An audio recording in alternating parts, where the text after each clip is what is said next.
Hi, everyone. I hope your new year is off to a great start. Welcome to today's webinar, Before and After a Behavioral Health Crisis, Building a Continuum of Care. We're excited you are joining us today, and thank you for spending part of your day with us. I'm Chelsea Thompson, a new Justice Program Manager here at the National Association of Counties. This webinar is the first in a series of NACo webinars and briefs focusing on the behavioral healthcare continuum. Counties across the country are implementing programs and practices to assist community members with behavioral health conditions, such as mental health needs and/or substance misuse, by building out a comprehensive, health-focused, and coordinated behavioral health continuum of care. They're utilizing a holistic approach at each step in the continuum and deploying strategies before and after an emergency to address the drivers of a behavioral health condition. Bolstering the behavioral health continuum of care is critical, as approximately 1 in 4 US adults experience a mental health condition, yet more than half did not receive treatment in the past 12 months.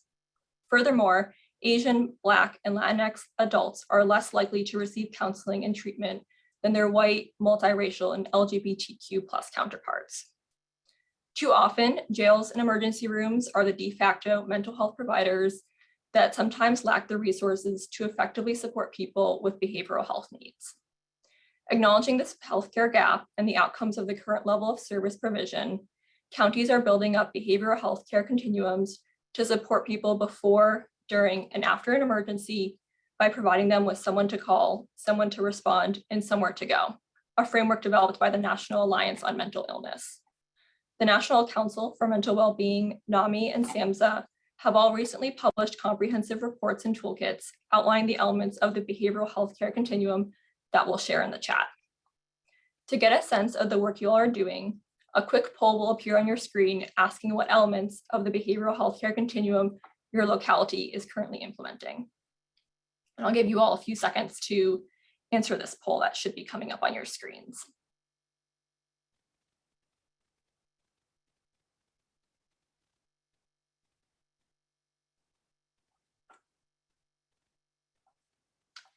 And just a few more seconds. And great, if we could close the poll and see what our options are.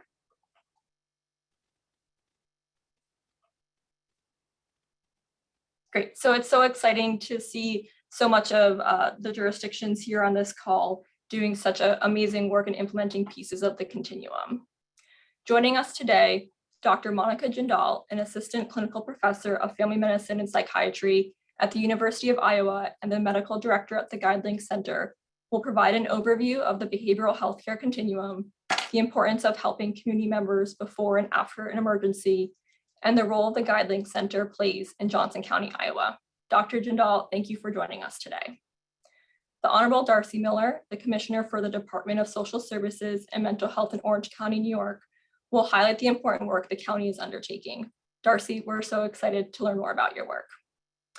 And Leah Kaiser, the Director of Behavioral Health and Justice Strategy in Hennepin County, Minnesota, will provide insight into Hennepin County's behavioral healthcare continuum programs and practices. Leah, I'm so happy you can be here with us today. Before I turn it over to our speakers, some housekeeping announcements. This session is being recorded, and the recording, as well as the materials shared today, will be available on the NACo event page within the next few days. Please feel free to send questions for our speakers using the Q&A chat box, which is located at the bottom or side of your screen, depending on the layout. And now I'll turn it over to Dr. Jindal.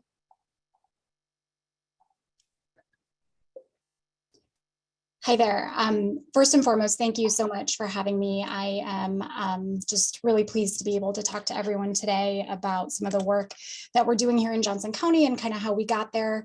I am going to give kind of a high level view of the crisis care continuum, what it looks like here and how we've interpreted it for our specific population.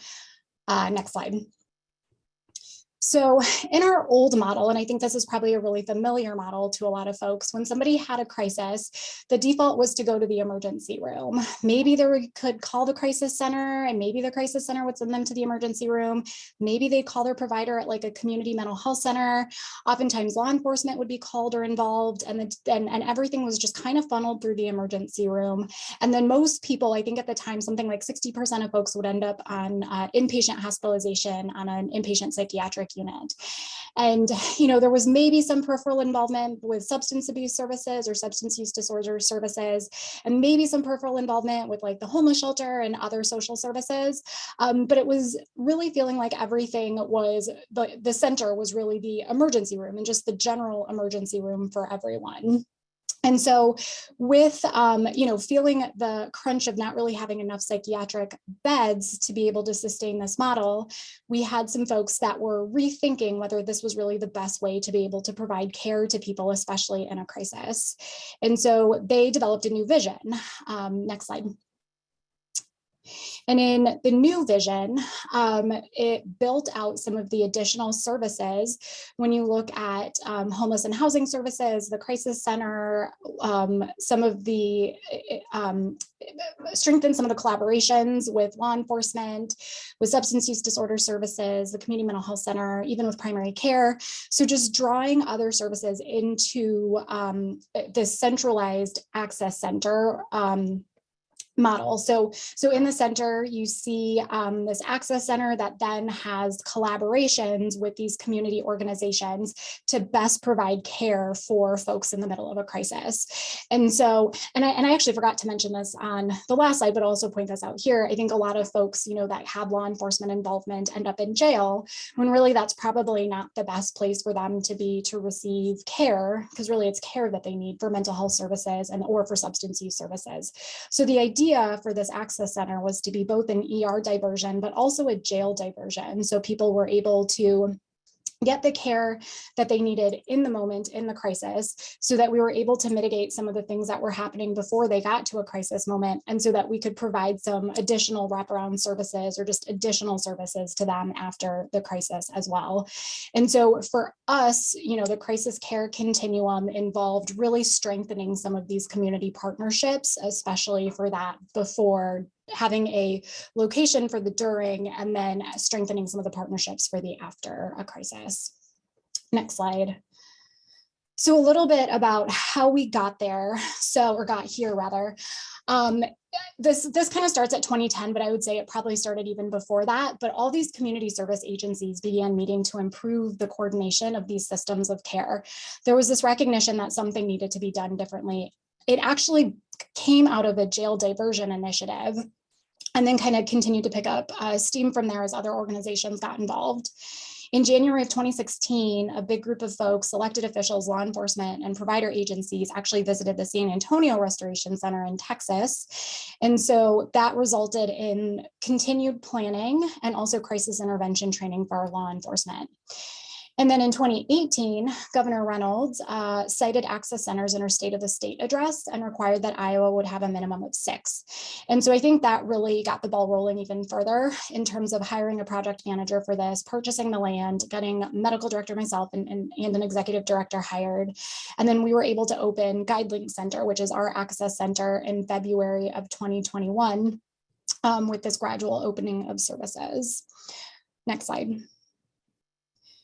And so for us, I think a crucial part of the crisis care continuum to help kind of link folks to services and also be able to provide a safe place for them that's not the ER or jail is the development of this access center. It's written into the Iowa Code to be a coordinated provision of intake assessment and then screening for multi-occurring conditions, care coordination, crisis stabilization residential services, subacute mental health services, and substance abuse treatment. And it's for folks that don't need inpatient psychiatric hospital treatment. So we know that there are people who maybe need more than what exists in the community, but don't need the level of care of an inpatient unit. And so it's those folks that I think were often falling through the cracks or weren't able to receive services in a way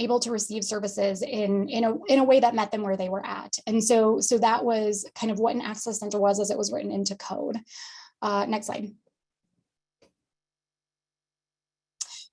So at GuideLink, our mission is to certainly do all of that in an access center, but we also wanted one extra layer, which was to provide follow-up to appropriate and linkage to appropriate services in the community, knowing that it's those additional services that are really important. So again, that's that extra, you know, that after a crisis, and maybe even to some extent before it gets to a crisis, what do people really need to make sure that they not only know where to go when they are in a crisis, that's a safe place, that's not, you know, hopefully not the ER or jail, unless they need that level of care. If they need to be in an inpatient setting, then that's another option. But this is just, again, another option in that continuum of care. Next slide. So, we like to say that we're an access center plus. So we have some additional services. So we do the basics that are required, which is the screening, assessment, and diagnosis, and a risk assessment. We also do patient-centered treatment planning. In terms of our main services and the way that we kind of occupy our little space in the crisis continuum, knowing that we can't do it all. We can't be the entire continuum, but kind of our space within it, and then where we can provide additional partnerships and linkages. So the services that we provide, so we will eventually provide crisis observation, which is prompt evaluation and or stabilization of individuals presenting with acute symptoms. And this is intended to be a shorter term stay of under 23 hours. Due to workforce staffing issues, which I'm sure right now everyone can really hopefully empathize with, we have not been able to open this service yet, but we are hopeful to be able to open it this year. And then we have crisis stabilization services. So that's folks that are admitted if they need longer treatment needs beyond 24 hours. I think the average stay for this is 2 to 3 days. So these are people that, maybe are feeling suicidal and need additional supports, need help getting connected to their medications, need help getting connected to their provider, need a safe place to stay where they have supports that they'll be able to talk to. Maybe it's somebody that has been off of their medications and their psychosis is worsening and a family member is concerned and brought them in. So we can get them restarted on some of their medications, get them reconnected to their provider as well. Maybe it's someone that's recently, we've seen some folks that are recently unhoused as kind of a newer circumstance demands, and they need a safe place to be able to figure out the next steps, to be able to reach out to a loved one that might be able to help, to get connected to the food bank, what have you. Those are some of the folks that we're seeing at our Access Center. We have subacute services that are available off-site. And then in terms of substance use disorder services, we have medically managed withdrawal or detox, where people can withdraw from drugs or alcohol and stabilize before entering a treatment program. And then the one thing for us that's fairly unique is a sobering unit. So it's an alternative. This is, again, where we're that jail alternative. So people that are maybe would be arrested for like a public intoxication charge, they can come to the sobering unit, not receive that charge, and maybe we can even connect them to ongoing resources if that's something that they're interested in. And we've seen folks move from sobering to one of our other services because they do engage in care. So it's been really, really interesting to see that happen. Next slide. I'm going to go through some of these slides a little more quickly because I know, I'm trying to give this like high level view of what our continuum of services looks like and kind of what our little snapshot is at Guidelink, but also some of these further linkages. So we are contracted, Johnson County has contracted Unity Point Abbey Health as the managing entity of Guidelink. And then Unity Point Abbey Health as the managing entity has contracted with service providers. And so I'll go through each of the service providers more specifically on the next couple slides. And then we have a leased staffing pool with the University of Iowa, both my time as University of Iowa Healthcare, and then also with the College of Nursing for a ARNP who also provides some prescribing services. Next slide. These are also some of our participating community partners. So I think hopefully what's really clear is in the way we do our continuum of crisis care here is to really involve our community partners. So, we are reaching out to Shelter House if somebody is unhoused to see, what services do they have that we can help connect folks to. We have regular meetings with the police departments in town and with the sheriff's department in town, so that we can best serve what the officers are needing and also what they're seeing and any concerns that they have when they're trying to utilize our center. We work closely with the county and other community organizations just to make sure that we are providing what is needed, but also trying to fix some of the gaps within the community. Next slide. I have a 1 minute warning. Okay, I'm going to go real fast. So some of the services, so community, which formerly was the crisis center, I will let you all read what's on this slide, but they do a lot of our mobile crisis support. They also have a crisis hotline. They also do our triaging up front, and then we'll also be able to do some follow-up if needed. Mobile crisis can be dispatched just about anywhere. Next slide. We also have Penn Center and Abbey Center, which are providing our crisis stabilization services, and they and our subacute offsite. And then also our medical providers are coming through the Abbey Community Mental Health Center, and that's another way that we can connect people to ongoing care, is to have them follow up with a mental health care provider through Abbey Community Mental Health Center as well. Next slide. We have Johnson County Ambulance. We have paramedics in the building, which is awesome. They help us with sobering, so that, like with our sobering unit, they can also provide medical first aid and do additional medical assessment and consultation, which also helps us often keep people out of the emergency room to be able to have that extra medical layer in the building as well. And then Prelude Behavioral Services manages our substance use disorder services. So in the building, they have sobering and medically monitored detox. They also, just a few, like a block away, have an intensive outpatient program. They also have a residential program, and they have an outpatient clinic. So we are able to connect our clients to those services as well.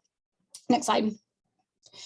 So here are some of the criteria. Basically, we only take adults, and you have to be willing to work with some of our services. We are not a locked facility, so you have to maintain some degree of safety.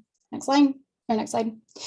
And so we know that we have gaps. One of the big ones is we don't have anything like this for youth, and we know that we need to continue to coordinate with other providers. Next slide. But some of the things I get really excited about is I think we're trying to, make sure we're not overly medicalizing or criminalizing behavioral health issues and substance use disorders. So again, the intention is really to be an ER and jail diversion as much as possible, provide people with an alternative place to go so that they're able to get the help that they need when they are in a crisis, but also have additional services and additional supports around them. It's a collaboration of multiple community entities. That's kind of the coolest thing that we do, is to be able to reach out to these other organizations to be able to provide some of that additional support and pull them into the crisis care continuum by all supporting one another. We have had recognition and collaboration with the state government. Governor Reynolds actually was toured before we had opened last year. So we definitely have close conversations with them. And then I think the most important thing is we have strong investment and support from the county, and that's been huge. We are sustaining ourselves because of the support we have from the county. And that is just been major to make sure we can do what we need to do to provide optimal care for people when they're in a crisis here in Johnson County. Next slide. And that is it. I think I didn't go too far over. And if anyone has any questions, feel free to reach out. Perfect. Thank you so much, Dr. Jindal. We really appreciate the high level yet really in-depth overview of the work that you all are doing in Johnson County. We really appreciate it. And next, I'll turn it over to the Honorable Darcy Miller.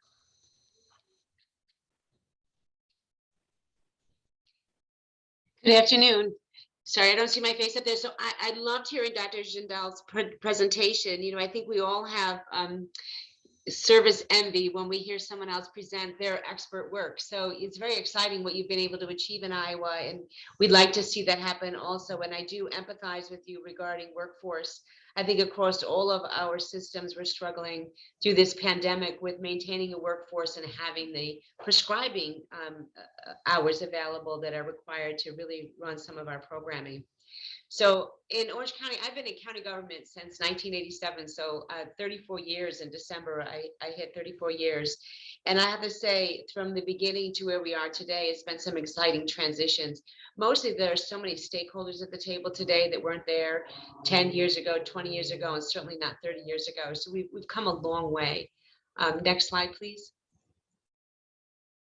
So where we started here in Orange County, we've had for 30 years, we've had a mobile response team that has co-responded with our law enforcement based on either their call to us or our call to them to assist when somebody is in mental health crisis and we feel that we need to have law enforcement support with us.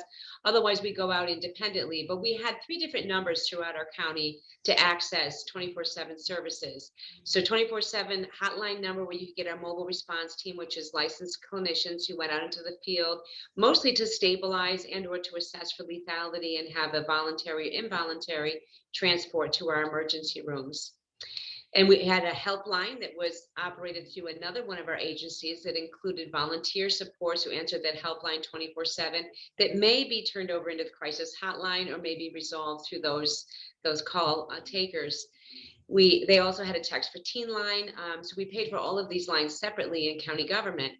And then the third line we had was a peer support line, which we've had peer supports in our county for almost 20 years now, enhancing all of our services. So the movement today of expanding peer support, it's been exciting to see that expansion happen across our county, but we have had them in positions for many years knowing their value. And you'll see as we go through this continuum how that value is even increased. Next slide. So why design a crisis continuum? First of all, residents didn't know what number to call. I'm also the social services commissioner here in Orange County. So that happened about 7 years ago that I took over the second department to respond to the needs of our shared population. And acknowledging, as you drive down the street and you see somebody who's panhandling or somebody who's obviously homeless and you want to provide assistance, money is not enough. Having them be able to have access to services, so it's really important. So you'll hear that as part of the determination for having a 3-digit number here in Orange County for our crisis 24/7 crisis line. Also, our mobile response team mostly responded to people with mental health issues, like the National Suicide Lifeline that was marketed for suicide prevention. 988 is a new adventure for us all, and I think it really matches with the needs across our community to look at all behavioral health needs and to be marketed that way, which is how we market our services here in the county. Also, we have multiple agencies providing support to a single individual, and there really wasn't a coordinating entity that helped to ensure that we weren't duplicating services, and most importantly, that we weren't missing people's needs in providing those services. And we needed to create some accountability. Having multiple agencies working to respond to a crisis continuum allows each of them to have accountability to one another. We always said, if you call the Department of Mental Health or Department of Social Services, we're not going to stop till we get to a yes. We wanted to ensure that our community providers are working on getting to a yes also.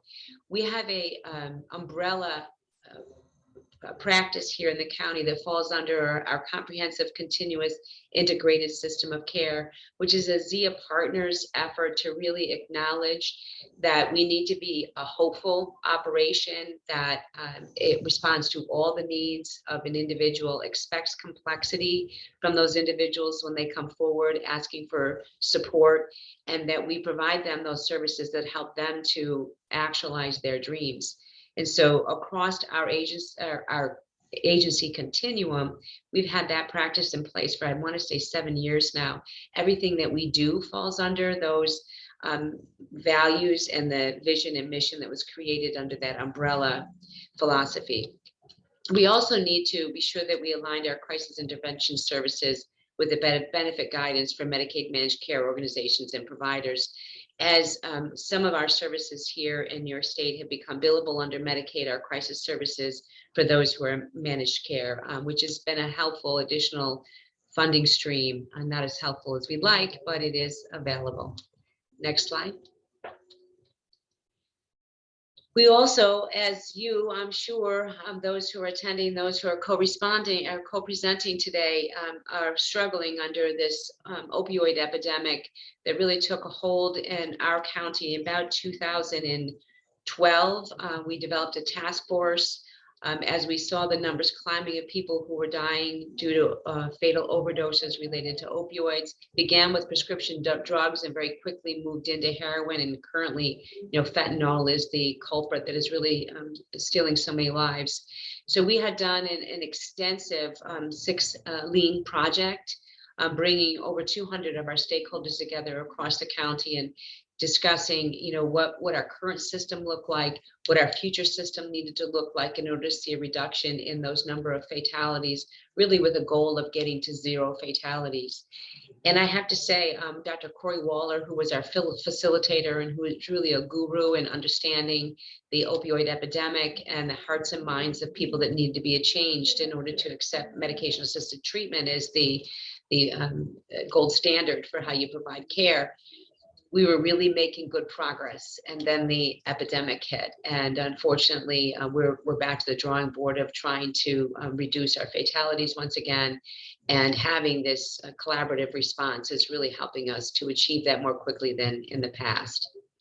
And law enforcement's clear message to us throughout all of our collaborative responses, not only this, but when we did our justice mental health collaboration using the sequential intercept model and really focusing on level 0 and how we expanded services to prevent further involvement in the criminal justice system, law enforcement said, give us one number. We're confused by all your numbers. We need to know how to make contact, and we need to be sure that that contact is going to get people's needs met. And that has been realized through this change process. Next slide, please. So why not a stabilization center? You know, we had, and I can't believe I'm forgetting the gentleman's name that we had in from the San Antonio Restoration Center. We had him come in and do a presentation to us. I had to meet with our county executive and many other elected officials to really look at having a crisis stabilization center here in Orange County. And in order to do that, you really have to put it in legislation, as I think Iowa has been successful in doing, because you have to take providers who have turf issues and, you know, wipe that slate clean and have them all working in a collaborative way very differently. So because of geography in our county and where we would locate it in order for it to be convenient for people to use it as a deterrent to using emergency rooms, we have 32 police departments in our county. We have 6 hospitals, 3 very active behavioral health emergency rooms. So the convenience of the location was very difficult for us to work through. We also have the 24/7 mobile response. We have 2 urgent cares for behavioral health that are 24/7. And when we looked at having a crisis stabilization center, the cost and staffing that is very difficult. New York State is in the process, though, of supporting stabilization centers and expanding those across the state, similar to Dr. Jindal discussed in Iowa. I think that the challenge will be staffing them. Especially if you want to have a medical model that allows for the extensive services that you can get through an emergency room or a mental hygiene law 939 hospital. So we'll continue to explore those challenges as they get presented to us going forward. Next slide, please. So this was our original process map, and this just really shows, and I believe these slides are going to be available to all participants, but it really shows that we had a separate process for a mobile response team, how those calls came into our hotline, where law enforcement came into the connection, what response was done. I think one of the key things to point out is when you have a crisis response team that's available to go out into the community, they respond to hundreds of calls a week, and 80 to 90% of those calls are stabilized with no further need for intervention. And that continues to hold true as we work more collaboratively together. Next slide, please. So here's where your challenge comes in, is your planning process. So anytime you're trying to take, separate entities that have done, their job the way they've done it for decades, the challenge really was bringing our 3 agencies together and getting them to talk about from a objective vision, how we would have the best plan in place to respond to the crisis needs across our community. And that really required weekly meetings of their leadership, our county government leadership, and really sorting through what are the logistics, what MOUs and BAAs needed to be in place in order to meet all the legalities. We had to develop policy and procedures. We had to determine what training we would put forward. And while we were going through that process, we had to come up with a location.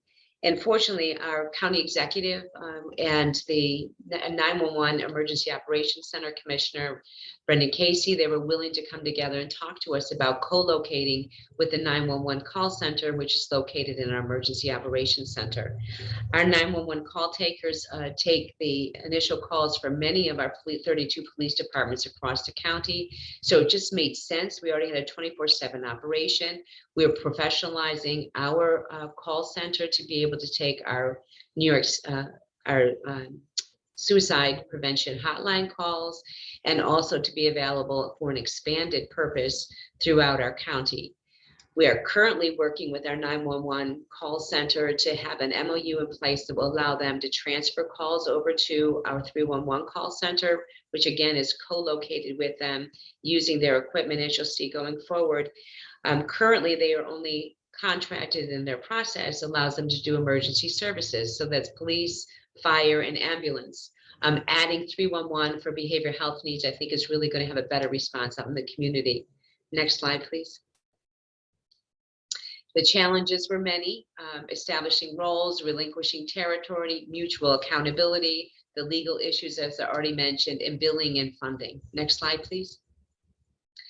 So our current updated process map is much more extensive, as you can see from looking at it here. I won't go into how you follow the process, but it really makes sense when you take a look at it more closely. I'll move on to the next slide since I'm moving quickly through my time. Just a view of the screens that our call takers see. You know, the thing with having the crisis continuum, you can move to the next slide, is we have consistent messaging across our community. We have the 311 phone line, which was quite the challenge. It took us almost a year just to get all of the phone companies under contract with us to agree to have that 10-digit number go into a 311 call line, and to be able to promote that across our community, expanding the messaging, not just for mental health needs, but for substance use disorder, for developmental disabilities. Through this crisis, our 311 call center has been so helpful, connecting people to food pantries. We respond to after-hour calls for those who are homeless. Connect to services. Our provider system, so our substance use disorder and mental health clinics and providers across the county agree to same-day service for referrals that are made. If they themselves, as they take the initial call, can't do same-day service, it gets sent to the next provider on the list, so that we're ensuring that people are getting immediate access to care. Next slide, please. This is just some of our billboard messaging that goes out. Next slide, please. So our call center councils, this is just speaking to the calls that they take, and the equipment is so sophisticated. If you think about our systems prior, just a phone somewhere that people were answering, but being with our call center has allowed us to be part of their TriCAD system. We're able to have a single record where all of our 3 different provider agencies can communicate to one another through that record. We're able to make appropriate referrals and document them throughout, and using the Rover app, which allows us to send a referral from our call center directly to our mobile response team, so that they can go out and do the field intervention, and we can track their location and monitor them for safety and for response. Next slide, please. That's more on the Rover application. Next slide, please. We also have a text for teen program, which, our teens are certainly, that is the mode of communication that is most popular for them. And we find that they use this regularly through the pandemic. While we've had an increase in our young people's need for mental health supports and services, we found an increase in their use of the text for teen. And all of our 19 school districts have this information available on their website, so that their young people can connect to supports as needed. Next slide, please. Our mobile response team, as I said, has been in place since 1991, so we celebrated 30 years last year. I also mentioned that 80% of their calls are responded to, 80 to 90% result in stabilization in the field. Some do result in voluntary transports to the hospital, others involuntary, where they certainly use police and ambulance support to get somebody to the hospital who has a high level of lethality. They connect them to individual supports. They do follow-up to ensure that they have connected with those services. And we have our peer supports, who are a stabilization, referral, and support, either to co-respond with our professional licensed clinicians, or to do follow-up support and continuous stabilization over the next 30 days. Next slide, please. PRX is a tool. We were very lucky to have a provider, a developer of software, who is willing to work with our providers across the community to develop this PRX app, which allows our hospital emergency rooms, our call center, to send out a text which goes to our peer supports across the community. It allows us to say whether we need a substance use disorder specialist or we need a mental health specialist to respond. The peer who is closest to the location is able to respond to that location and provide immediate support, engagement, linkage to services. I just received an update from the PRX developer, which said 97% of our app requests have been responded with a peer within 20 minutes, which is pretty exciting for us across our county. There's been expansion of this use, I think, across the state, and we're pretty proud to be able to be the first to use that. Our peers also respond to our crisis intervention team responses. So law enforcement who's been trained in formal and crisis intervention teams, they go out, they do their intervention, they either call mobile to come out to the scene, they complete their report, it comes back through our call center. Our call center connects it to peers, and any individual who's had a police intervention gets followed up at least 3 attempts to connect with that individual, to engage them, provide services, and connect them to additional services as needed. Next slide, please. Which is part of our CIT. All of our police recruits who go through the academy have CIT training in addition to the mental health training, which is 36 hours required here in New York State. So they have additional 40 hours of training. Of our 32 police departments, 19 of them are connected to formal CIT.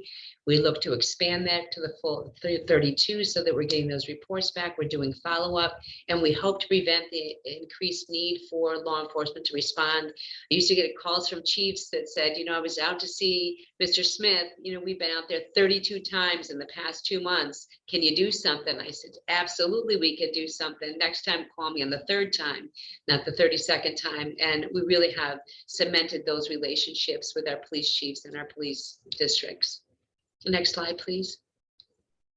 We have also added an overdose response team workflow. So as we're looking at our overdose needs for those who are presenting to the hospital and surviving that overdose, we have this workflow that again comes to a crisis continuum to do a 24 to 48 outreach and to connect with individuals to once again engage and connect them to services. And I'm out of time, so go to the next slide, please.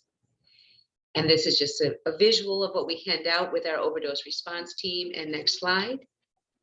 And thank you very much. Lessons learned, I think we talk about questions and answers. Thank you. Awesome. Thank you so much, Leah. This was a fantastic presentation, and it was great to hear all about the amazing work that your county is doing. And now I'll turn it over to Leah Kaiser in Hennepin County. Hi, good afternoon, everybody. One of the things that's nice about going third is that there's a lot, and just listening to the first 2 presentations, there's a lot of overlap that I can see between some of the work that was done in Iowa and then in New York, and then likewise in Hennepin County. You will certainly be able to take away from today's webinar a number of themes. We can go to the next slide. So I'll just introduce myself quick. I'm Leah Kaiser. I am the Director of Behavioral Health and Justice Strategy for Hennepin County. Hennepin County is located in Minnesota. Minneapolis is part of Hennepin. It's by far the largest city of Hennepin County. I have been working for Hennepin for about 20 years. I'm a forensic psychologist by background. I've worked in both the correctional line of business, public safety line of business, and in health and human services. And I think the takeaway from so many conversations that I've had over the years is the importance of really understanding complex systems and the intersection that individuals face as they're moving through, both the public safety, the health and human service continuum. Today, obviously, we'll be focusing on what has been done in the emergency side of the crisis care continuum, but it really does represent a much larger body of work that all sort of ties together. Next slide, please. In Hennepin, like elsewhere in the country, the 3-digit 911 number is the universal number that people call for help, right? If folks are calling for crime, for fire, for medical emergencies, clearly a specially trained person arrives on site to help them. What's really interesting about the current 911 emergency response system is that those 3 disciplines are baked in to the framework itself, and it's designed with that framework in mind. However, for folks that are calling for mental health conditions, that is clearly not the case. And so what you've heard in some of the other presentations, and it's the same in Hennepin County, is that there's this side number, where there's these mental health crisis numbers. You've heard 988 coming online. You've heard other crisis call centers. We have that in Hennepin as well. But that is separate and apart from the universal emergency response system. And so what we end up seeing is from the resident experience, and this is really critical, I think, in the approach that Hennepin is taking. In our system redesign, we've really been centered on what is the resident experience when they have a mental health emergency, or if a loved one has a mental health emergency, or they see somebody in their community experiencing a mental health emergency. What is that resident experience? And what we know is that the residents encounter people or multiple people as a result of calling 911 that don't necessarily have the proper training and response to deal with their immediate need, their mental health or behavioral health crisis. And it's precisely within this mismatch between training and response and need that is really costly to us as a system, and is costly to residents as well. What ends up happening, of course, is that people from the resident experience are placed on this pathway of repeated traumatic exposure. Overuse of inappropriate venues. You've heard about people, coming into contact with law enforcement, being booked into the jail, moving into, inpatient hospital settings. And overall, those responses have not resulted in the right health outcomes that we're looking for. And so in Hennepin, what we're aiming to do is to change the resident experience and to create a system that resolves both the immediate conditions, the immediate circumstances, but really starts to get to the underlying drivers that surround the mental health related call, either to a crisis call center like a 988, or your local call crisis, your mental health crisis center call center, or through 911.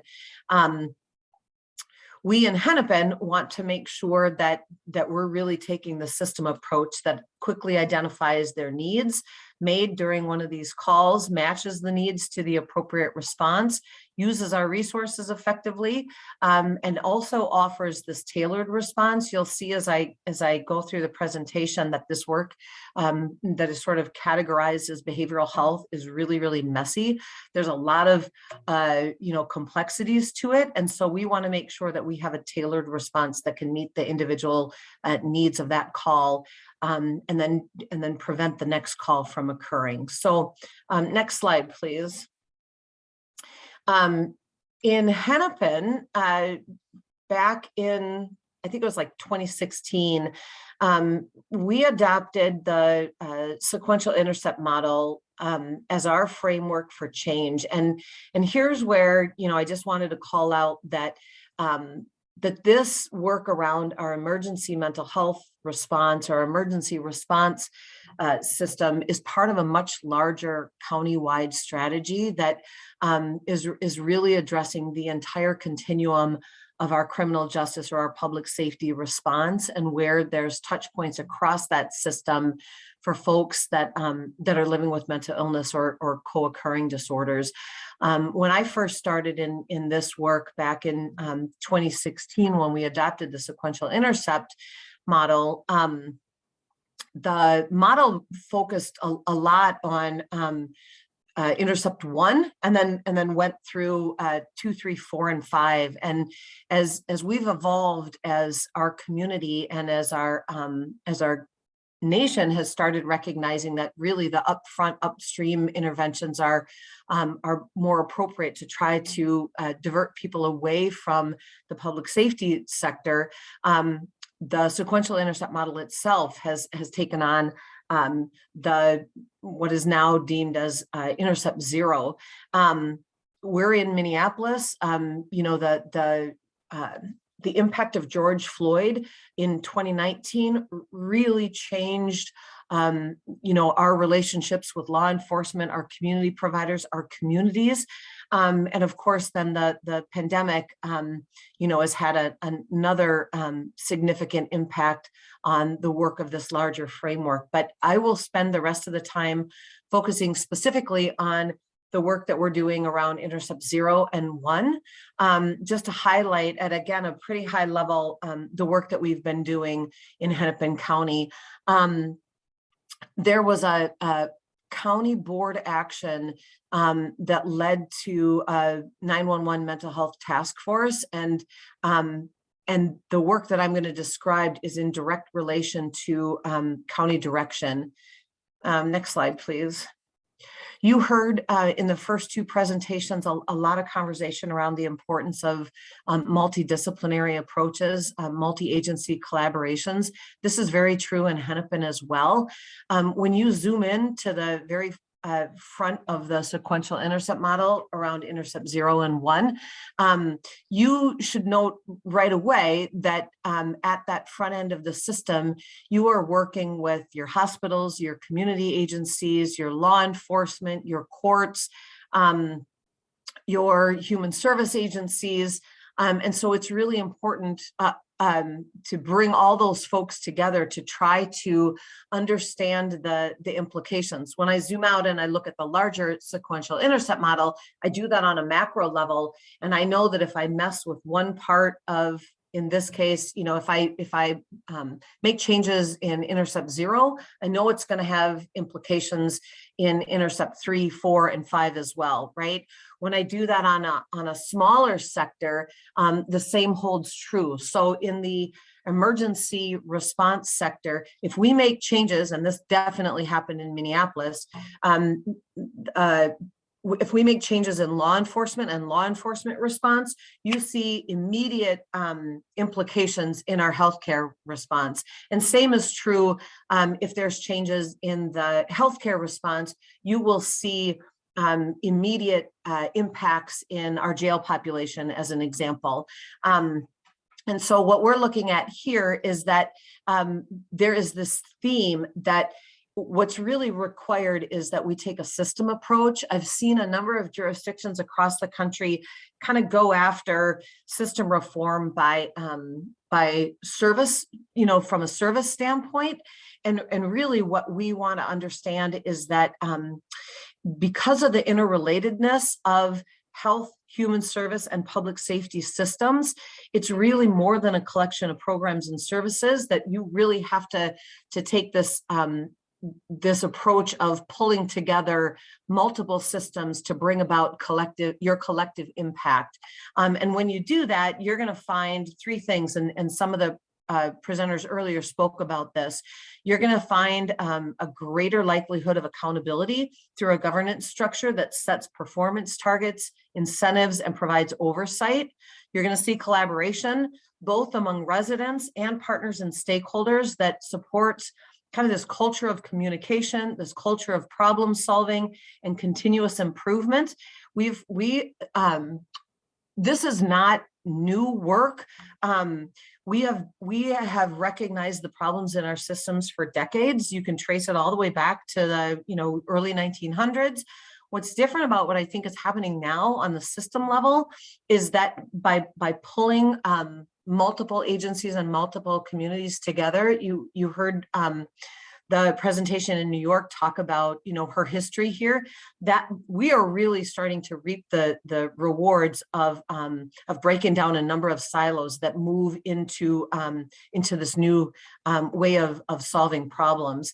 And then ultimately we're all trying to achieve the similar results, right? We want to align our finances, services, and policies to reach a set of common goals. And so by taking the system approach, we can do that. What you see on the screen here is the core elements of a system approach. And I'm going to walk through each one at a pretty high level to describe for you how they all fit. Next slide, please.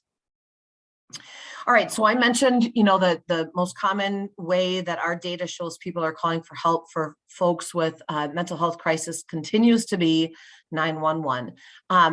Most often because folks are, some folks are aware of a mental health crisis line, but individuals that are calling those crisis lines are calling specifically in general for a psychiatric response, typically to a suicidal ideation or an individual that has known psychiatric concerns. And our mobile crisis lines definitely, respond to calls and coordinate with mobile crisis.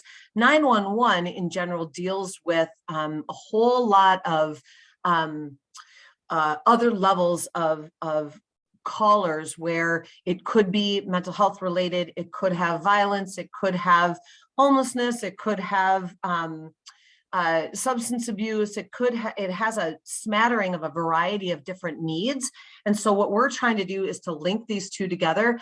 Part of our vision is similar to what you heard in New York, where we want to connect our 911 dispatch, our PSAPs, with our mental health crisis centers and our crisis lines. And we want to pull those two together and actually operate those out of the same shared space that you saw operating in New York.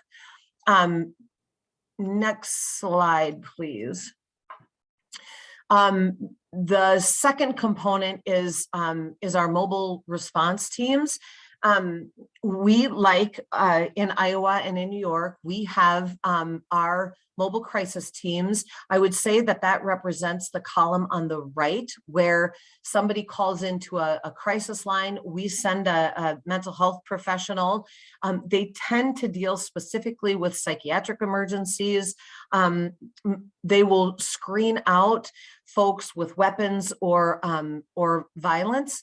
Those tend to fall to oftentimes what we would look at as our co-responder team. That's on the left side, that's the left column. We know that there are appropriate times when police need to go out with a mental health professional. Usually those involve weapons and have a more violent tone to them. But there's also this group in the middle where there's a lot of calls that come in. There's an unknown nature call. They're not really violent. There's no weapons. And what we're testing out is this model where we've connected both a community paramedic and a mental health professional. Those three mobile teams, we are layering them so that from dispatch, we can dispatch the appropriate response team based on the unique needs of the caller. Next slide, please. Similar to what you heard described in Iowa, we have also created a stabilization center. It's called a walk-in drop-off facility. It's a behavioral health center. We have 3 floors to this environment. It is voluntary in nature. We have, similar to in Iowa, we have withdrawal management and a sobering center component where folks that are intoxicated or under the influence of substances can be brought by law enforcement, or they can walk in, or a loved one can refer them, or they can come from the hospital. And that offers a residential supports and then connections to services in the community. We also have a contracted agency providing residential crisis stabilization.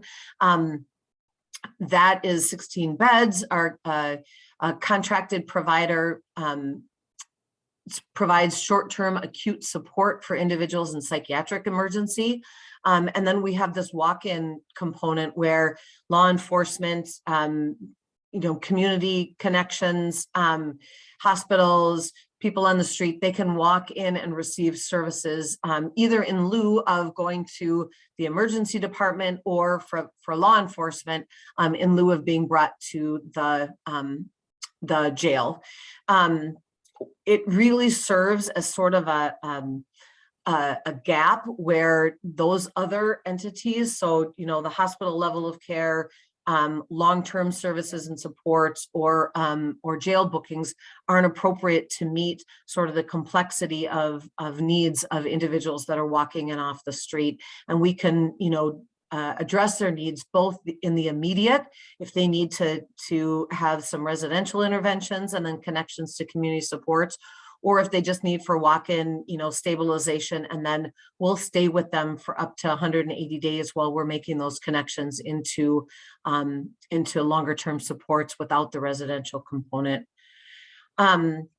This was designed and governed very specifically with a lot of community providers involved. We have 5 different community entities that are operating on site. We have our local hospital that operates on site. The county is delivering a number of services on site, but really it's this orchestration of a variety of behavioral health supports. And all of us are combining our disciplines in a way that allows for holistic care and connections that meet the needs of individuals that currently aren't being met in the current continuum. I'll go to slide 9, please. We also, one slide back, we also provide stabilization and follow-up. We've embedded mental health professionals in our 911 dispatch, as well as in all of our police departments. What you can see on this slide here is that these are the cities that currently have mental health professionals in the police departments. The ones that are in white, we're in the process of moving into those areas. And by the end of 2024, we will have mental health professionals in every police department across the county. And then lastly, and you've heard this before, really the performance matrix that we're talking about are consistent with what you heard in New York and in Iowa. It's really about keeping people connected in their community, decreasing emergency department use, hospital use, and justice involvement. And I know that we want to move into questions and answers, and we're just about out of time. So I'll pause here.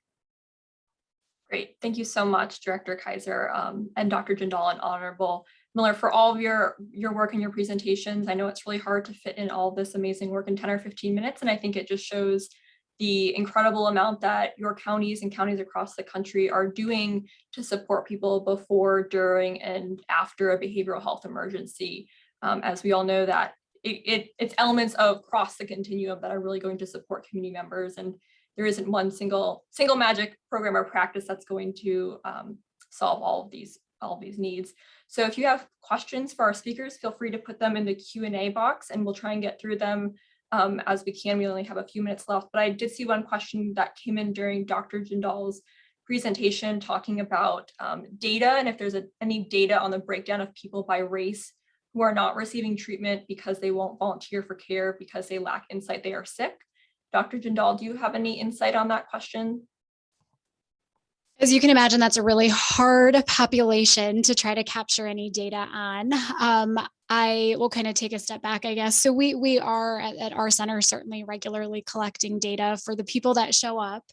It's really hard to capture those that aren't showing up. However, we are aware that this is a challenging population to reach. And so it's something we're making huge efforts in towards educating family members, community members, shelter house, law enforcement, like just the other, emergency rooms, just other places that may have contacts with these individuals. So I think it's definitely a population we're trying to capture. I would say it's a tricky one because it's hard to count people that don't have a touch with any of these services. So that gets challenging. Great. Thank you, Dr. Jindal. Definitely a tough question, but I appreciate your insight there. We have another question that came into all of our speakers. Do any of you have metric results and cost benefit analysis of stabilization facilities and mobile crisis response teams that you can share?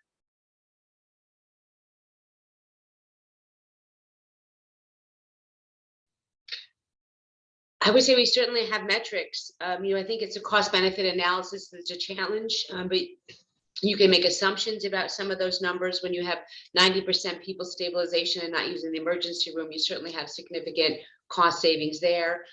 We have extensive bail reform in our county that has impacted the number of people in jail, which has further expanded our need to be responding in the community.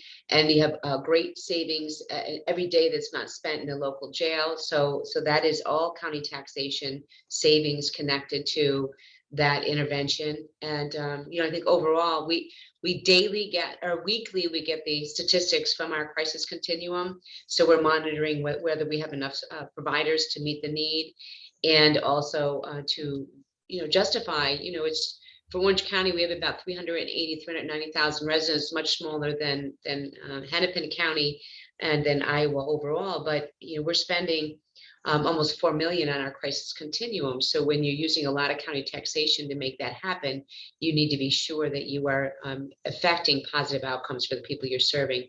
And we can certainly say that.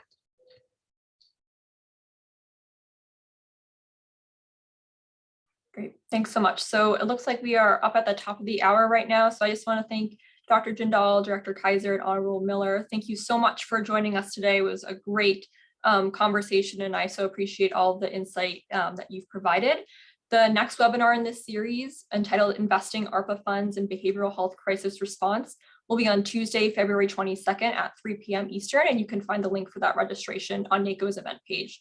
Thank you all so much for joining us today, and if you have any questions, please don't hesitate to reach out. Have a good day. Thank you.